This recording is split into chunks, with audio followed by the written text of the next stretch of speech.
Hello everyone, welcome to the landscape here at Strawbery Banke Museum. I'm in the Sherburne Garden today, very exciting to be in this location. The Sherburne Garden, dating all the way back to 1695, is our most accurate portrayal of a kitchen garden. Now, why is it so accurate? Well, we use archaeological evidence to really validate the types of tools and plants to feature, even the garden design in general. We use pollen analysis, very cool method. You know, soil samples have kind of fossilized pollen particles within it. You know, these little particles are almost like snowflakes, particular to certain species of plants. And accurately looking at these particles underneath the microscope allows us to closely validate the specimens currently in the garden to reflect what's really accurate of a 1695 garden. Other particles, macro particles larger than pollen particles, also allow us to accurately portray the garden today.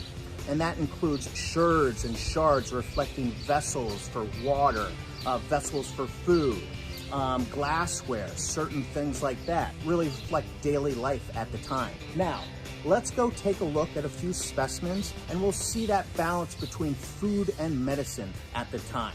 An old saying was a cook was half a physician, really having that balance between cultivating food and medicine within the colonial landscape. Let's go check it out. Here is sage in the salvia family. Now sage, as we all know, very common herb to cook with, so lots of culinary traditions. But did you know that sage is also antibacterial, antiseptic? That's right. So traditionally, we're using these types of herbs and spices in stuffing associated with the raw cavity of turkeys during Thanksgiving and other traditions. Maybe you're cooking up game hens or marinating meats. Now, traditionally, people notice that the more we use these types of herbs and spices, the less spoiling with meats occur. And that's because of the chemistry. People would even chew on these leaves to sanitize the breath, sanitize the mouth. Really, really delicious, and it just freshens the breath up nicely. Edible flowers as well, so consider that. If you have sage, those flowers come out, they are absolutely delicious. So with sage, you can actually see that balance between culinary use and medicinal aspects. So that antiseptic aspect of sage. So very versatile plant, really easy to cultivate, being that really nice hardy perennial. This is Comfrey, or commonly known as knitbone. Now in the colonial period, people were cultivating things for first aid, even beyond a lot of those foodways crops. They were cultivating this really hardy perennial to actually bring tissue back together. And I kid you not, these leaves often kind of ground up to make a poultice, that herbal bandage before we had our modern bandages. These herbs, often mixed up with antiseptic herbs, were put on wounds and cuts, even bruises, for healing properties. This is Auris Root. Now, Auris Root is in the Iris family. Very beautiful. You can actually see some color here, almost emerging. So very, very beautiful. But it was actually the root system that people were after.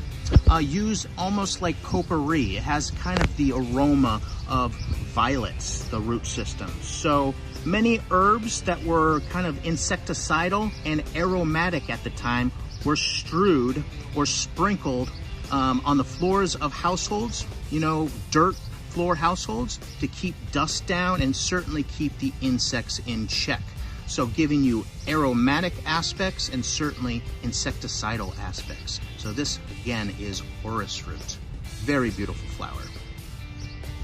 Annual plantings were very common, from carrots to beets and a few other things, and we can see some new plantings in front of us today. Now this is mostly turnip. So greens right here are edible, but certainly we're waiting for that nice turnip root system. Root crops were very important at this time because of cold storage, winter storage. So it was all about accumulating as much food as possible annually and then storing things to survive over the winter. Now, certainly merchant families had access to many resources, but many people running farms here on the seacoast and inland were relying on these types of crops for survival through the winter. Now here's a little bit of wattle fencing. Now this is a very traditional method of creating barriers and borders, and certainly those larger installations of fences and trellising, certainly associated with trellising peas and beans. But traditionally these barriers were, attempting to keep certain pests out. We have a lot of rabbits here, so it does work sometimes, but other times they just hop over. Now within here, we've got some nice herbs. This is thyme in front of us, really nice spicy thyme. So that was often used certainly to flavor things. Now next to the thyme here in the wattle fencing, we've got one of our favorite specimens of the onion family, the leek.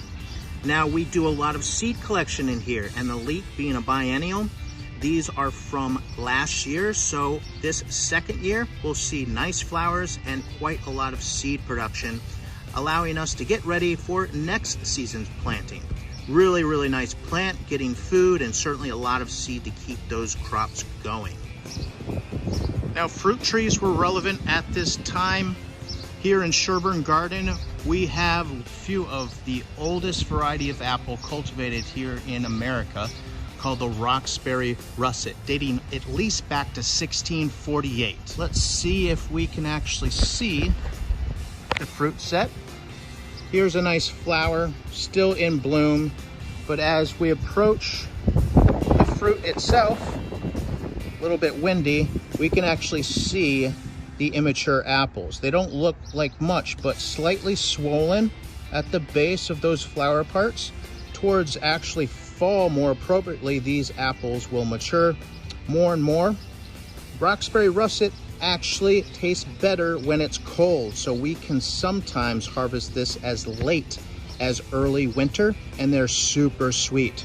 One of my favorite apples here at Strawbery Banke. Again, this is Roxbury russet that developed in Roxbury, Massachusetts. Here's Greater Celandine.